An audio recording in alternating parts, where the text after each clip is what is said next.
بسم الله الرحمن الرحيم والحمد لله رب العالمين بارئ الخلائق أجمعين باعث الأنبياء والمرسلين ثم الصلاة والسلام على أشرف الأنبياء وسيد المرسلين حبيب إله العالمين المصطفى أبي القاسم محمد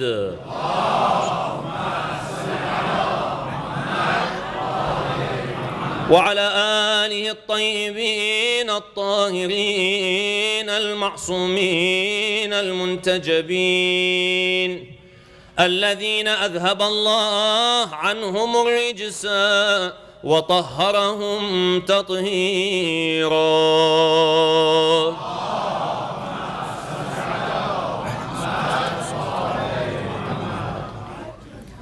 صلى الله عليك يا سيدي ويا مولاي يا أبا عبد الله. صلى الله عليك يا ابن رسول الله يا غريب كربلاء. رزقنا الله في الدنيا زيارتكم وشفاعتكم في الدنيا والآخرة. أما بعد، فقد قال الله تبارك وتعالى في كتابه المجيد وقرآنه الحميد وقوله الحق: أعوذ بالله من الشيطان الرجيم. بسم الله الرحمن الرحيم. ادع إلى سبيل ربك بالحكمة والموعظة الحسنة وجادلهم بالتي هي أحسن إن ربك هو أعلم بمن ضل عن سبيله وهو أعلم بالمهتدين. صدق الله العلي العظيم. صلوا على محمد وآل محمد. My dear brothers and my dear sisters, over the past couple of nights, we've been talking about challenges and responses. And we spoke of two challenges. The first one, if you remember, was causes and effects, where we said everything in this universe falls under the category of cause and effect. And scientists try to study these causes and figure out what effects they have on people, and hence they try to understand these phenomena in order either to stop them, to enhance them, to mimic them, or to have a better understanding of how they operate. And we said that this not only is within the materialistic context, but rather even if we go to the spiritual context, there are also causes and effects. As in the Islamic philosophy, there is no such thing as coincidence, but rather everything is calculated based on our own actions. Then we spoke about Orientalism, and we discussed a little bit about how this concept or systematic presentation or negative presentation of Islam has been going on for almost a couple of centuries here. So it's not something new. And we've discussed the book of Professor Edward Said, which is titled Orientalism, where he discusses some of the systematic initiation of such ideologies and presentations dating back to 1798 when Napoleon invaded Egypt. Today, hopefully, if Allah gives us the tawfiq, we'll move on to the next challenge, and that is pertinent approach to effective communication. A lot of times, we hear a lot of things, but there are certain things that stick to our mind. And we will shed some light about what are some of the discourses, communications that we can hold such that our writings, our speeches, our sayings would stick to people's minds. Now, of course, given the short time I have, we will not have time to cover the whole program or the whole topic in detail, but whatever we can, inshallah, we'll try to do our best. Last year in December, I was invited to give a talk in the city hall of the small city I live in. It's called in Edmonton in Canada. I was invited to give a talk about an interfaith dialogue. The talk was attended by some of the city council, councillors, some members of the parliament, some dignitaries, etc. And was open for all faiths. During the talk, I said that Islam is truly a religion of inclusion, which includes the respect for all religions and all ethnicities.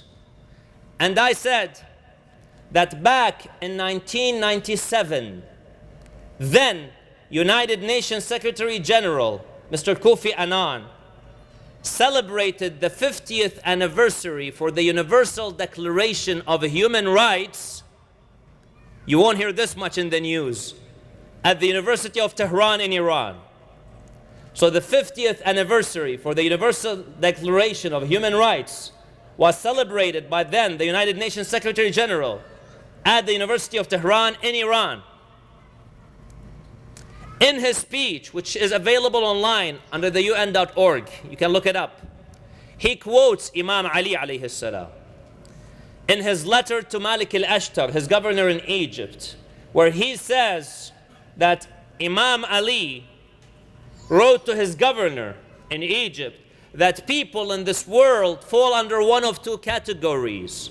They are either your brothers and sisters in faith, or they're your counterpart in humanity. Now that word is very powerful. At the end of my talk, I was approached by a couple of people. The first one introduces himself as a Jewish poet. He says, I am inspired by these words of Imam Ali, and I will use them as an inspiration for some of my poetry. After him, the second man, he says, I'm an assistant professor at the University of Alberta, which is in Edmonton. It was quite interesting because we started having a discourse. That's where I did my postdoctoral fellowship as well. So from the University of Alberta in Edmonton as well. So we started having this discourse. But at the end, he says, I'm really intrigued by that statement you quoted from Imam Ali. I'm going to teach it to my children and to my students. Now, interestingly, when he said this thought occurred to my mind. If one sentence from Nahjul Balagha managed to turn those two people, a Jewish poet and an assistant professor at the university, and move them and inspire them, imagine what would happen if we actually introduce all of Nahjul Balagha to the world. And that's what reminded me of the words of Imam al-Sadiq alayhi salam when he says, حَدِّثُ النَّاسَ بِحَدِيثِنَا. Talk to people about our sayings. For if people were to listen to us and to our sayings, they would follow us. The sad part is, in the academic world today, to the best of my knowledge, and I'm doing a second PhD now in theology, by the way. You know, I had such a great experience in my first PhD, I thought, let me do it all over again. And the topic is about theological aspects of Nahjul Balagha. Because interestingly, in the English language, in the academic world, there is not a single academically recognized publication in English about Nahjul Balagha. So far, there is no academic writing about Nahjul Balagha in English. There's many in Farsi, many in Arabic, but not in English. And we'd be shocked.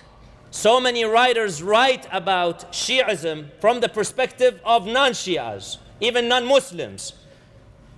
And the sad part, the sad reality is many of the Shia and the Muslims who engage in academic discourse about Shi'ism are influenced by whatever is written in the world of academia about Shi'ism.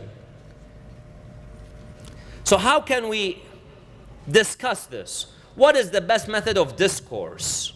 The Holy Quran in this ayah that I recited from Surah An-Nahl, verse 125, Allah subhanahu wa ta'ala gives 3 modes for discourse. The first, Allah says, "Ud'u ila sabili rabbika bil hikmah." Call to the path of your Lord using wisdom, hikmah. Now, what does hikmah really mean? Some interpreters of the Quran take that to mean logical discussion, logical discourse. That mode of discourse and communication is usually used between scholars or people who have the knowledge and the background to have an academic discourse.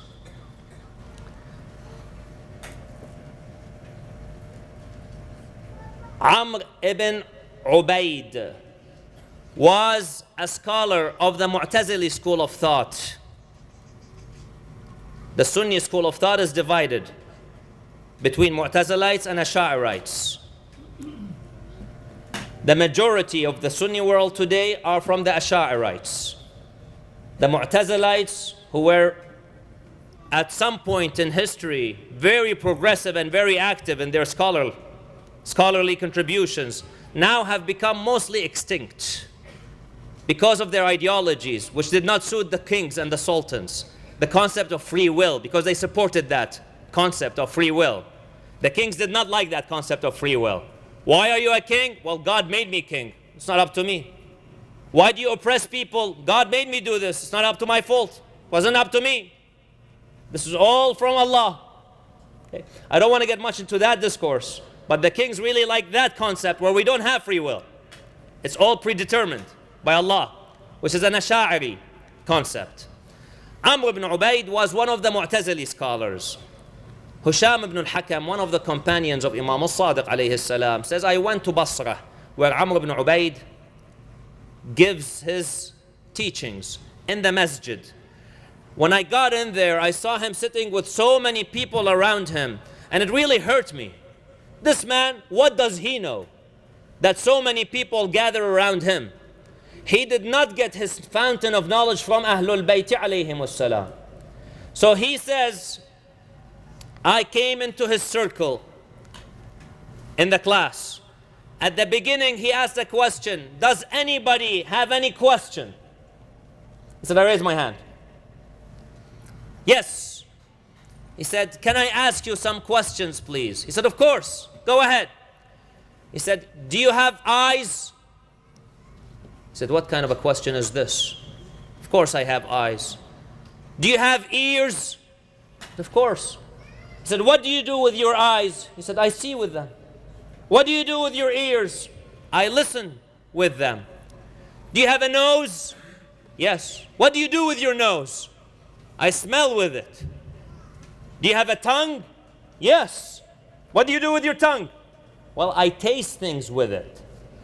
Do you have hands? He said, what kind of silly questions are these? He said, you said, does anyone have any questions? Here I am asking questions. He said, well, yes, I have hands. What do you do with them? I touch things with them. I feel things with them. He then asked, do you have a brain? Do you have a mind? He said, of course I do. He said, well, what do you do with your mind? He said, my mind acts as the station where all these signals are sent to it. Whatever is received from my eyes, my ears, my nose, my tongue, my hands, the mind processes these signals and indicates to me what am I listening to, what am I seeing, and so on and so forth.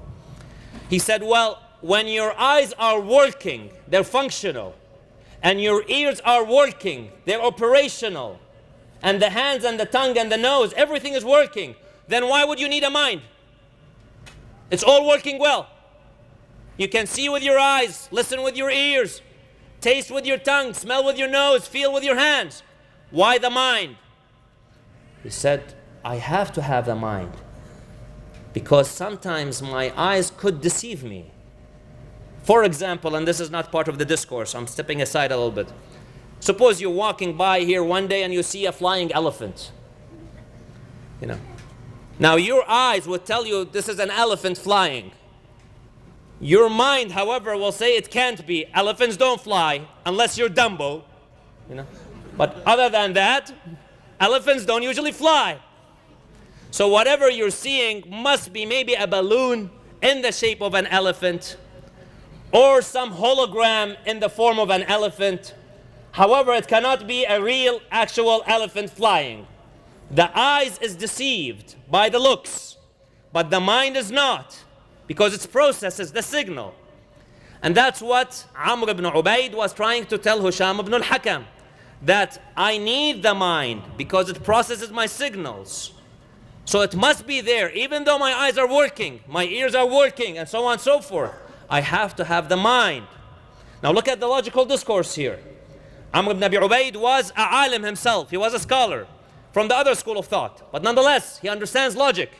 Hisham ibn al-Hakam went through a logical argument so far. Then Hisham ibn al-Hakam says, Ya ibn Abi Ubaid, if you claim that Allah did not create your body and left it without an imam that would guide it to what is right and what is wrong, do you think he would have made this perfect religion for you without an imam who would guide you as to what is right and what is wrong, what is haqq and what is batil? Very logical argument. Amr ibn Abi Ubaid looked at him and said, no one has ever used such discourse and logic with me. Are you Hisham ibn al-Hakam? Hisham was scared for his life, so initially he denied. He said, are you one of his students? He also denied. He said, where do you come from? He said, Kufa. He said, you are Hisham ibn al-Hakam. And then he turned to the class and said, listen class, as long as he's around, this teacher cannot speak a single word because he is the scholar. Hisham ibn al-Hakam goes to visit Imam al-Sadiq alayhi salam. Imam al-Sadiq tells him, Ya Hisham, what kind of argument did you speak to Amr ibn Abi Ubaid with? He said, Ya ibn Rasulullah, this was the discourse. He said, well done, Ya Hisham, well done. To prove the concept of imamah, Hisham did not even use a single ayah from the Quran. He did not even use a single hadith. It's rather a logical argument, but with a scholar. And that's something important I would like to mention as a side note, brothers and sisters. In our madhab, the madhab of Ahlul Bayt alayhim salam, we have 5 usulud deen, the roots of our religion, what defines us as Muslims and as Shia. And I would like those who are 15 years and under, 15 and under, while I know all of you are youth here, but the junior youth, can you name what are these 5 things? Do you know what these 5 things are? What is usulud deen in our religion? Those of you who are 15 and under, what's the first one? Tawheed, good. Second one. Nubuwwah, that's the 15-year-olds and under, I think I'm hearing from some, junior or senior youths, as opposed to the junior ones. Nubuwwah, what else? Ma'ad, okay, we'll take it from you. I think you're 15 years old. I think that's, you look about 15-year-old for me. Okay. I see some Wi-Fi signals going by here, some signals are being transferred. you know. Brothers and sisters, just as a side note, again, to the side note, but these things must be ingrained. I mean, I should not have to wait for the answer from our youth. Some of these kids, if you ask them to name each and every member of the basketball team of the LA Lakers, they will name them for me. And some of them cannot even name the 5 usul al-din. That's what defines us as Shia, as Muslims. We need to really teach our children, spend time with them. Do they know the names of the 12 imams in order? Well done, you know. Let's recite a salawat for these young men, you know. Allah. I was in Edmonton once and I asked the youth, can you name me the 12 imams in order? And no one answered. And there were about 20 of them, 25 of them. Then I asked, well, do you know, can you name me which is the best player in the hockey team in Edmonton called the Edmonton Oilers? One of them responds and says, do you mean by points? I told him, mashallah, you've memorized the points? He's like, yeah. So I said to the parents, this child, mashallah, knows the players by the points, not just their names. And he does not even know the names of the 12 whom he should know. That's something really mind-awakening, brothers, and mind-bothering, to be honest with you as well. It's heartbreaking to see that our youth don't even know what are usul al-din. Nonetheless, going back to the point, 5 usul al-din, Tawheed, Nubuwwah, Ma'ad, all Muslims agree on these 3. Then some of the Sunnis as well agree on the 4th one, which is divine justice, Adalah, but only the Shia agree on the 5th one, which is Imamah, the Imamah.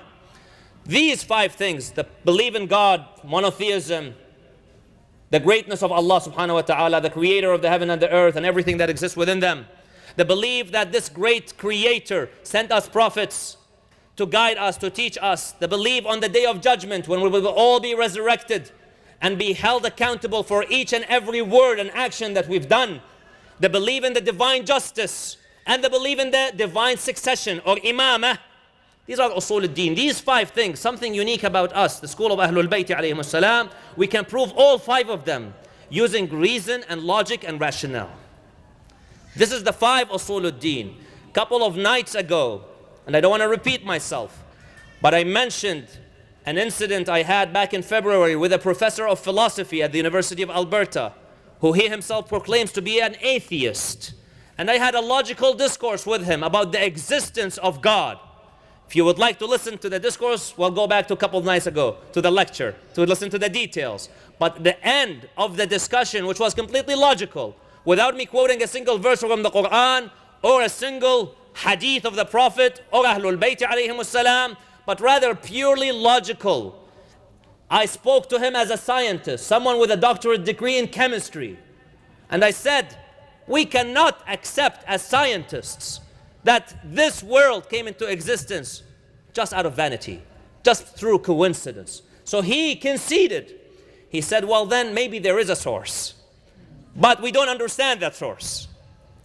But I told him, recognizing a source is different from understanding it. So now I guess you've conceded that there is a source.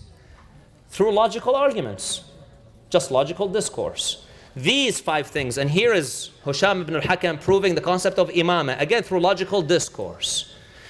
So, one of the modes of communication that the Quran suggests is the mode of logic, using logical, deductive, or inductive arguments with the opponent. Okay? That's one mode. The second mode of discourse, am I too loud, Haji Amiri? Am I too loud? You're going to play with the voice? Or? Oh, okay, all right. I'm just wondering if I'm too loud this way. I'm trying to be loud, I'm sorry, because some people will fall asleep during my lectures. I have that kind of tendency to put people to sleep. So I just want to make sure that you all stay awake. No. Sallu ala Muhammad wa ali Muhammad.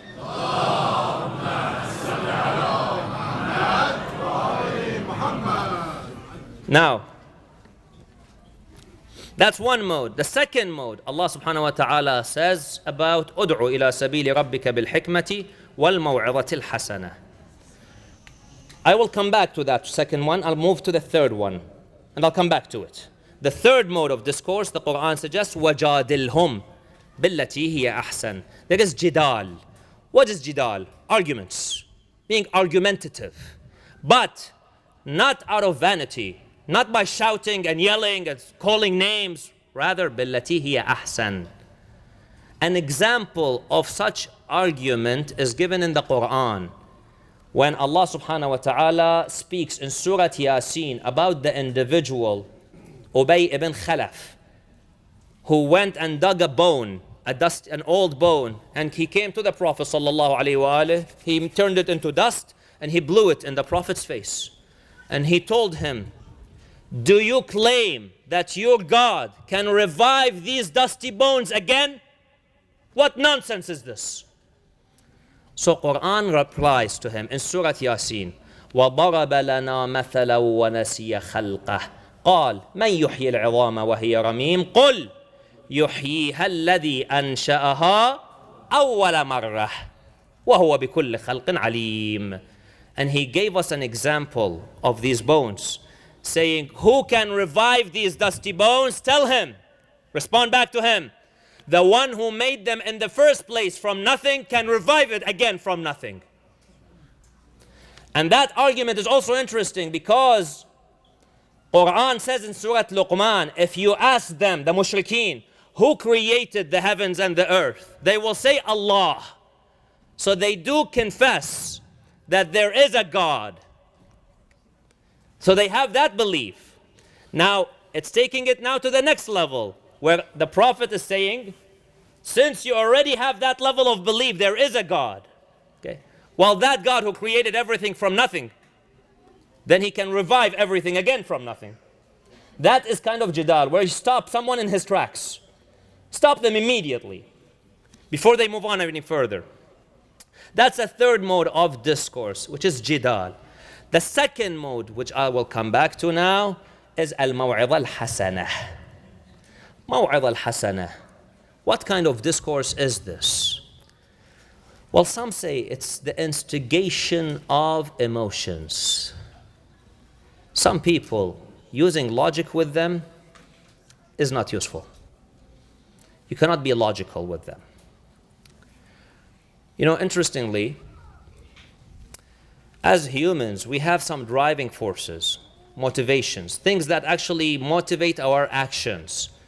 And there are three main driving forces. Every action we do stems from one of three channels. One is desire. Desire. Why do we eat? Because we have a desire to eat. Why do we sleep? We have a desire to sleep. And so on and so forth. So it's a desire that's driving us. A second mode that drives us is anger. Some people get angry, and when they get angry, they start acting. And sometimes when it's not controlled, it's a form of insanity, as the hadith suggests. Now, desire is good if it's controlled. Desire is a good thing. That's why Allah put it in us. Without desire, for example, there would not be reproduction. The human being would go into extinction. So it's a good thing, but it needs to be controlled. Anger is a good thing, because then no one would have fought in wars. If you notice, sometimes in battles they play these drums or the kind of music that kind of puts the rage, the hormones into their soldiers so that they would go and fight. That is promoting the anger, which is a good thing if it's controlled. And that's where we see the greatness of Ali ibn Abi Talib, salamullahi alayhi. Allah salli ala Muhammad wa ali Muhammad. Imam Ali alayhi salam, in the battle of Al-Khandaq that we read about and hear about, and his bravery that was demonstrated in the battle. Right there, he was in the peak of the rage as he was fighting Amr ibn Wad. In the peak of rage, in combat. Now he puts him down, but he doesn't kill him. And that's where he controls his anger. He walks around a little bit, comes back, and then he kills him. And they say, why did you do this, Ya Amir al-Mu'mineen? Or Ya Ali? He said, because he spat on my face. And I got angry. But I did not want to kill him for my anger, but rather for Allah's anger. That is the greatness of Ali ibn Abi Talib, salamullahi alayh. There are many heroes who would fight in battles. There are many brave warriors who fight in battles. However, the bravery of Ali ibn Abi Talib, salamullahi alayh, beyond the physical combat, is far greater in controlling his anger for the anger of Allah. What is that control? It's the third driving force, which is the mind, the aql. The mind drives us as well to do certain actions. Where I come from, in Edmonton, we're a bit further north up. Ramadan for us is about, these days, 20 hours long. Almost 20 hours. So we're fasting for 20 hours. Now the body, the desire is saying, you know what, I'm hungry. I'm thirsty. Give me some water. But the mind would say, no, no, no, no. I cannot. Allah subhanahu wa ta'ala is watching me. So I have to wait. Be patient.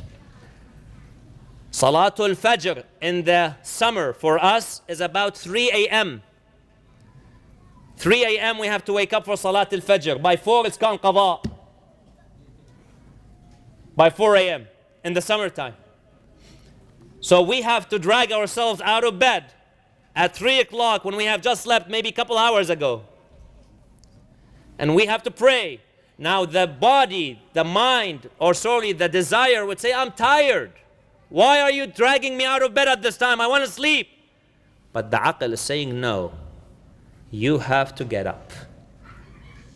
Freud says it is only the desire that drives us.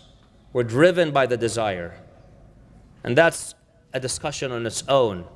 But in a counter argument, we say to Freud, if it is only desire, then how do you justify people sacrificing their lives for Imam al-Hussein salamullahi alayhi? We all have the desire of life. What kind of desire is this? It is the mind. There is a fourth force, but it is more of a hindrance as opposed to a motivational one, which is the imaginative force. So I won't discuss it much, but suppose you're walking, for example, at night. You decide to go for a walk in the middle of the night, and all of a sudden you hear some noise. Turn back, you say, maybe there's some monster behind me. When there's nothing behind you. And you start running, when in fact there's nothing behind you. It's just imagination. Or some people, if you're combined in one room with a dead body, you may not sleep that whole night. You keep on looking at that dead body and you're just afraid that it will rise up all of a sudden. Now you know it won't. Your aql is saying it can't. It's dead. But you have that imagination that no, this thing is going to rise anytime now. That's more of a hindering force as opposed to a driving force. We have these driving forces, the desire, the anger, and the mind. Desire and anger are very strong, very powerful. The mind sometimes succumbs to them, surrenders to them. Desire tells me, sleep. I'm too tired. I don't want to wake up for Salatul Fajr. The mind will say, no, no, no, you have to wake up. But the desire says, whoosh, I want to sleep. And so most of us, what do? We hit the snooze button and we go right back. Now who won? Desire won. Anger wins sometimes against the mind. The mind will say, this is wrong. Don't say these words. They're inappropriate. I know you're angry, but you should not be speaking like this. But we say, no, it loses the battle. However, what's really a good counterpart to desire and anger are emotions. Emotions can stop desires, can stop anger, can change the discourse. A person, for example, God forbid, picks up the internet and would like to watch some haram things on the internet, wal-'iyadhu billah, which is a sad reality that many people are experiencing, unfortunately, when it's haram. Now the mind knows it is haram, and that's why I know some mu'mineen when they practice these things, they fall into depression afterwards because they realize they're doing something haram. So they get into a depressive state. It's terrible. They feel guilty, but their desire is kicking in, unfortunately. They need to be strong. How? You can face it. You can fight it. I met somebody who says, I've been smoking for 20 years. I started smoking at the age of 20 and I smoked for 20 years. After 20 years, I said to myself, you know what? I have to quit smoking. So one day I got up and I said, that's it. No more smoking. And it's been 20 years since I lit the last cigarette. Willpower. Others I've met, they said, we cannot, no way. I tried quitting several times, it's just, I cannot control myself. It's difficult. So, it's willpower. Now, suppose this individual picks up this device and wants to look at the haram. Now, the mind is saying, this is haram, this should not be doing this, but the desire is too strong, too powerful. But then, God forbid, suppose this individual's phone rings. He picks up the phone and he's told, by the way, we have some sad news. Your beloved mother has just passed away. Now his emotions will kick in. This person who's a good son to his mother, who loves his mother so much, most probably what will happen? He'll put the device down and he will sit down crying. What stopped him from committing the haram? It was not the mind, but rather the emotions. Emotions are a powerful tool. That's why some people, when they say, why do you cry for Imam al-Hussein alayhi salam? Because it's a life-changing experience. That's why Ahlul Bayt encourage the people to cry for Imam al-Hussein. Not just to cry, but if you cannot cry, pretend to cry. This does not mean we should not understand the goals and the objectives of Imam al-Hussein alayhi salam. Because some argue that we cry, but then we lose out on the visions of Imam al-Hussein, the goals of Imam al-Hussein. We're saying no. As we discuss the goals of Imam al-Hussein alayhi salam, we can also shed our tears for his tragedy. It is indeed a great tragedy. Now there's a lot of lessons to be derived from it. Us gathering here tonight are deriving lessons from Imam al-Hussein alayhi salam. On the day of Ashura, he used the discourse of logic. When he started speaking to the enemies, do you recognize who I am? The Prophet is my grandfather. Ali ibn Abi Talib is my father. Fatimah al-Zahra alayhi salam is my mother. Hamza is my father's uncle. Ja'far al-Tayyar is my uncle. Isn't that enough to stop you from fighting against me? Logical arguments. Sometimes it worked. Al-Hurr ibn Yazid al-Riyahi turned. They made sense. How can we fight such a man? How can we go against such a man? And some historians say, in fact, about 33 people changed sides on the day of Ashura, from the camp of Umar ibn Sa'd to the camp of Imam al-Hussein alayhi salam. So Imam al-Hussein used these strategies. He also used emotions. Emotions. What happened to his son, Ali al-Asghar? What happened to his son, Ali al-Akbar?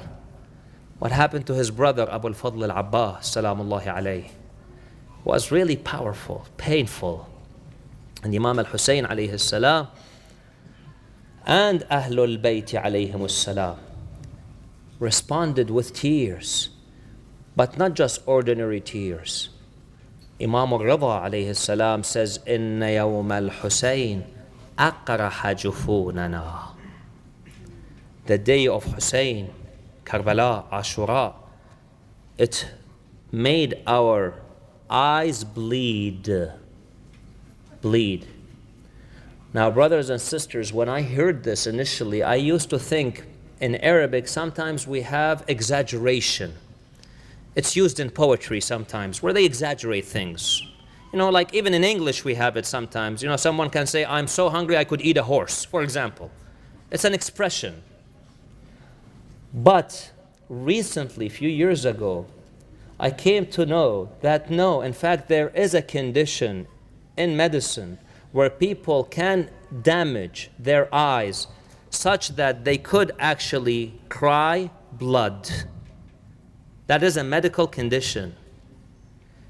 I realized then Imam al-Rida alayhi salam was not just speaking to demonstrate to us how great this tragedy is, but rather he is speaking not figuratively, he is speaking literally. It is a great tragedy. And Imam of our time, Ajjalallahu Ta'ala Farajahu Sharif, in Ziyara Nahiya, says, لَأَبْكِيَنَّ عَلَيْكَ بَدَلَ الدَّمْعِ دَمَا وَلَأَنْدُبَنَّكَ صَبَاحًا وَمَسَاءً. I will cry and weep for you, not tears, but blood, and I will mourn you day and night. That tragedy is very painful. Ahlul Bayt alayhim salam brought us the emotions to Imam al-Hussein because they can change people, they can move people.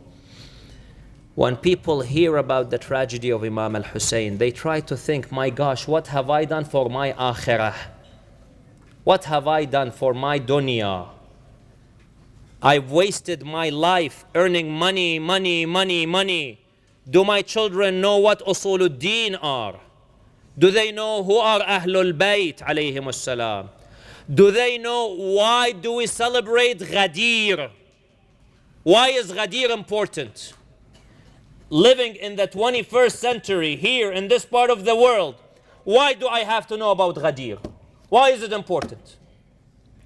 What difference would it make to me in my life if I don't even know about Ghadir?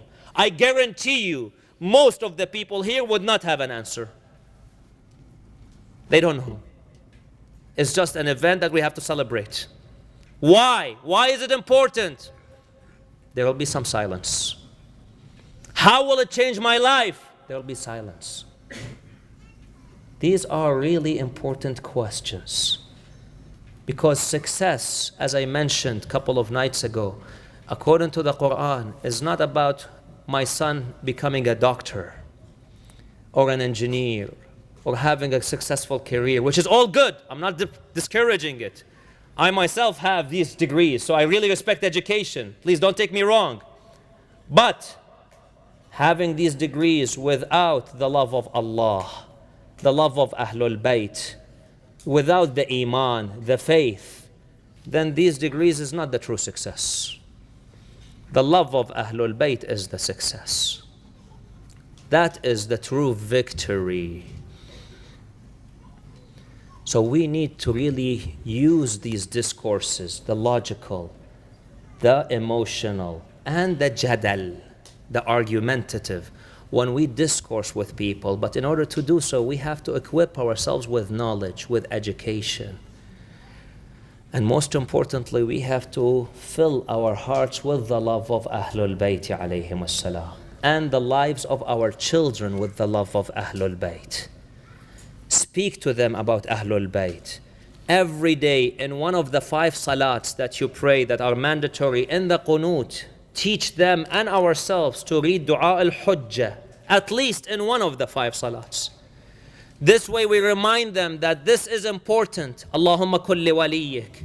We have an imam who's alive, who sees us, who hears us. And insha'Allah, he is right here monitoring this majlis, because Ahlul Bayt monitor these majalis. Imam al-Sadiq tells one of his companions, when you gather together, do you remember us? He said, yes, we do, Ya ibn Rasulullah. He says, I love these majalis. Hold them. Gather together. So the Imam, insha'Allah, is loving this majlis. And when he loves it, he probably attends it. And if he is not attending, we pray to Allah. Ya Allah, through the greatness of Imam al-Hussein, make the Imam of our time attend this majlis. Because once he comes here, then we are guaranteed, insha'Allah, our hajat are fulfilled and accepted through him. Ahlul Bayt alayhim salam gave. And the more we give, the more they will love us. And the more Allah will give us tawfiq in dunya and in the akhirah. And one great example of such an individual is Baneen, salamullahi alayha. This noble lady, who was not a ma'soomah, she was not infallible, nor was she a mother of an imam. Yet, through her love to Ahlul Bayt alayhim salam, through her sacrifices, she achieved such a great status, where she's become Bab al-Hawa'ij, one of the gates of Hajat. On the day of her marriage to Imam Ali alayhi salam, when she arrives to his house, the first day, this young bride, whose name was Fatima, Imam Ali alayhi salam calls her Ya Fatima. She says, Ya Amir al-Mu'mineen, do not call me by my name Fatima. Why not? This is your name. I am afraid that my masters, Hassan and Hussein alayhim as-salam, would hear you calling me with the name of their mother Fatima, and that would bring grief to their hearts. And I would not want them to be grieved because of me. So don't call me by my name anymore. And hence the Imam salamullahi alayhi gave her the title of Baneen, the mother of the boys. When this is the mother, then there is no surprise that the son would also never call his brother by their name, but rather he would say Sayyidi Aba Muhammad or Sayyidi Aba Abdullah. He would never call him by their names, but rather by masters. Masters. Where did he learn that from? From that mother who herself said, don't call me by my name anymore. She taught them, their children, her children, respect the sons of Fatima salamullahi alayha. They are your masters. This noble lady, when the caravan wanted to leave from Medina, she calls upon her son Abu al-Fadl al-Abbas and says, Ya Abu al-Fadl, you are my eldest son. I want you to take care of Abi Abdullah al-Husayn and of Zainab salamullahi alayha. Ya. Make sure you sacrifice your life for them, you defend them, and make sure your brothers also defend them and die defending them. He says, yes, mother, we'll do so. And indeed, what great victory and valor Abu al-Fadl al-Abbas brought to Karbala. What great loyalty. He tells his brothers, go ahead, make me proud and make the will of my mother be fulfilled. So all three of them go and get martyred. And then it was his turn. Indeed, he comes to Abu Abdullah al-Husayn, says, Ya Abu Abdullah, now give me the permission to go, for there is nobody left anymore. He says, Ya Abu al-Fadl al-Abbas, Akhi Abu al-Fadl, Anta kafilu mahmili, sahibu liwa'i. You're the one carrying my banner. You're the one taking care of my family. If you leave, I feel that I have no army left to defend me anymore. My banner will fall onto the grounds of Karbala, and my family would have no more protector. He said, Ya Abu Abdullah, but I cannot stay silent. I cannot leave you in this state. He says, if there is a need for you to go, then I request you, go get some water for the children. As he hears the camp crying, Al-Atar,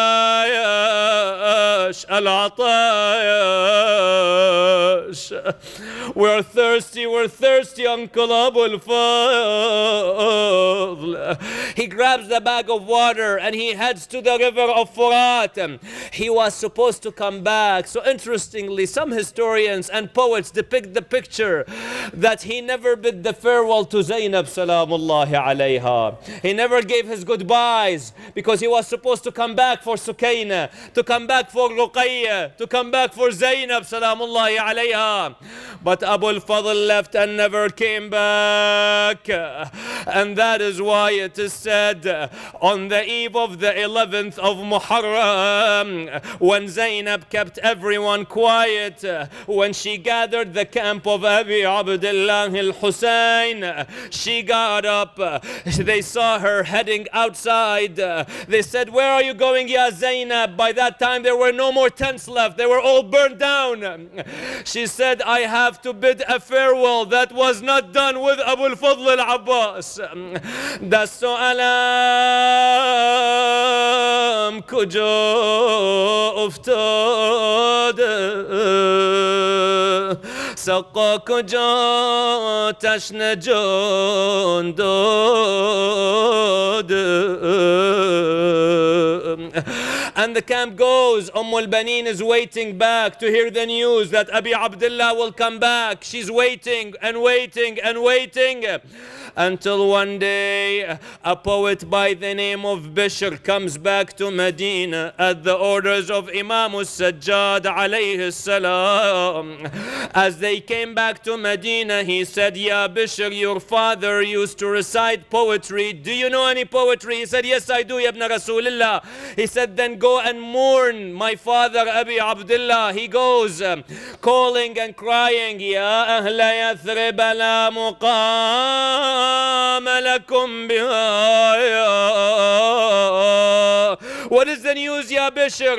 "O people of Yathrib, get out of your city. Leave the city, leave it. There's no point in living in here anymore."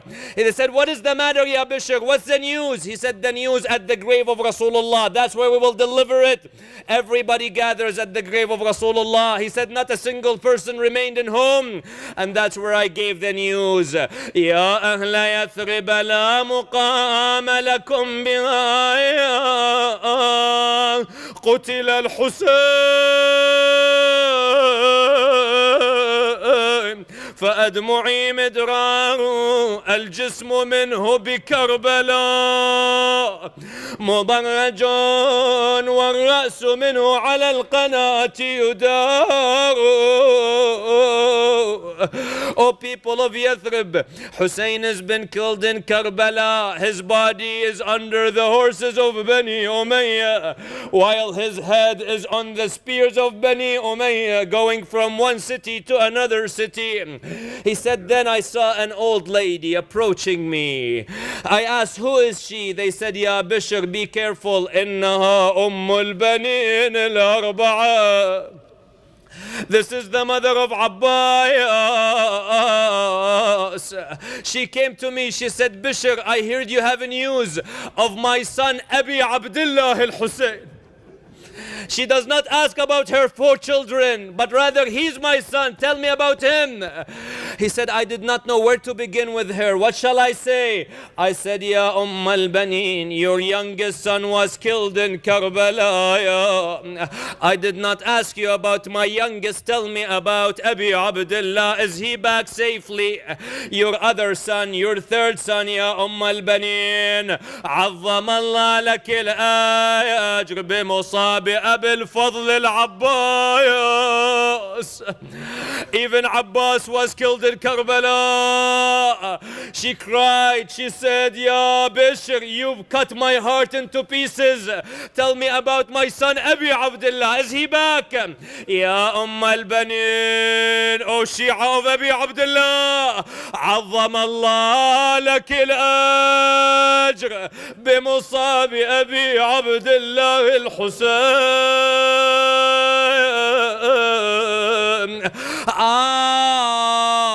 أيوة ولدا، أيوة حسينا، أيوة شهيدة، أنا لقعيد على درب الضعون وأناشد اللي يرحون ويجون، كل من له غياب يلفون وأنا غايب باللحد مدفون. Then Zainab alayha salam comes back to Medina. The first thing she does, she goes to the grave of Rasulullah sallallahu alayhi wa alih. She says, Assalamu alayka ya Jadda ya Rasulallah, جئتك ناعية حبيبك الحسين. يا جدة من زينب روز ببینم داغ شما را، یا مصطفی ای تاج سرم. روز دگر دیدم بین آتش افتاده پشت در مادرم. یا زهرا روز دگر دیدم در تشت پرخون پر جگر از برادرم. چه رنج‌های زینب دید، چه عذابی زینب کشید. امروز عزایم یا جدا یا رسول الله، امروز عزایم در کربلا و حسین و عباس و اکبر. انا لله وإنا إليه راجعون. وسيعلم الذين ظلموا أي منقلب ينقلبون والعاقبة للمتقين. Raise your hands in dua. Raise your hands in dua. We'll just take a few minutes inshallah. This is the time when dua is accepted. We don't take much of the doctor's time. But everybody, brothers and sisters, we all have hajat. And inshallah, on this night, when we are the guest of Abi Abdullah al-Hussein, the guest of al-Baneen, salamullahi alayha, and inshallah, when we are shedding our tears, our Imam, salamullah alayhi, inshallah, have attended this majlis, inshallah. And inshallah, our du'as are answered and accepted. Many mu'mineen asked us to remember them in dua, to pray for them. This is the time when dua, inshallah, is answered. Let us raise our hands together and pray all together. أعوذ بالله من الشيطان الرجيم. بسم الله الرحمن الرحيم. أما يجيب المضطر إذا دعا ويكشف همه با هم. اما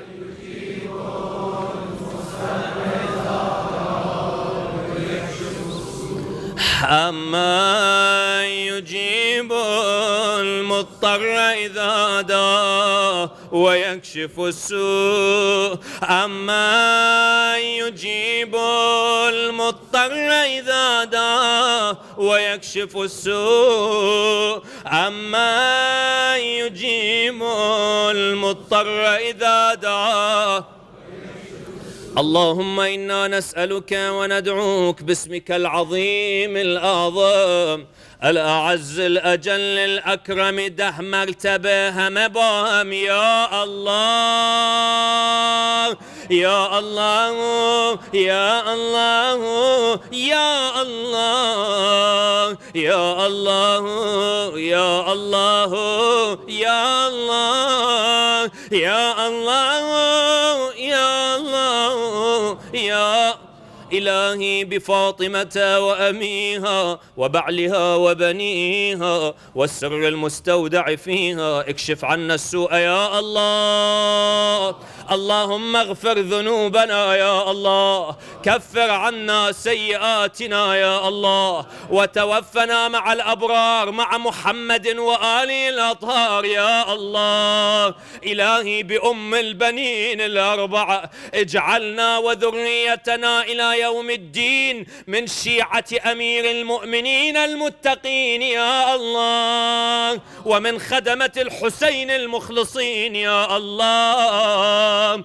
اللهم بأم البنين الأربعة اقض حوائج المؤمنين والمؤمنات، شافي وعافي جميع مرضى المؤمنين والمؤمنات، على الخصوص من أوصونا بالدعاء منهم. اللهم اقض حوائجهم، شاف مرضاهم، احفظهم في أوطانهم وديارهم بحفظك ورحمتك يا أرحم الراحمين. رب اغفر لي ولوالدي وارحمهما كما ربياني صغيرا، اجزهما بالإحسان إحسانا وبالسيئات غفرانا. رب اجعلني مقيم الصلاة ومن ذريتي، ربنا وتقبل دعاء. اللهم عجل لوليك الفرج، واجعلنا من شيعته وأنصاره وأعوانه والمستشهدين بين يديه. اللهم كن لوليك الحجة ابن الحسن صلواتك عليه وعلى آبائه في هذه الساعة وفي كل وليا وحافظا وقائدا هو دليلا حتى تسكنه أرضك طوعا وتمتعه فيها طويلا برحمتك يا أرحم الراحمين. اللهم أرنا الطلعة الرشيدة والغرة الحميدة، واكحل أنظارنا بنظرة منا إليه. اللهم نقسم عليك بالزهراء فاطمة إلا ما رزقتنا شفاعة الزهراء في الدنيا وفي القبر وفي الآخرة يا الله يا الله يا الله يا الله، لقضاء الحوائج ولشفاء المرضى ولكشف هذه الغمة عن هذه الأمة ولتعجيل فرج مولانا صاحب العصر والزمان، وإلى أرواح المؤمنين والمؤمنات لا سيما أرواح أموات الجالسين والحاضرين. رحم الله من يقرأ السورة المباركة الفاتحة مع الصلوات.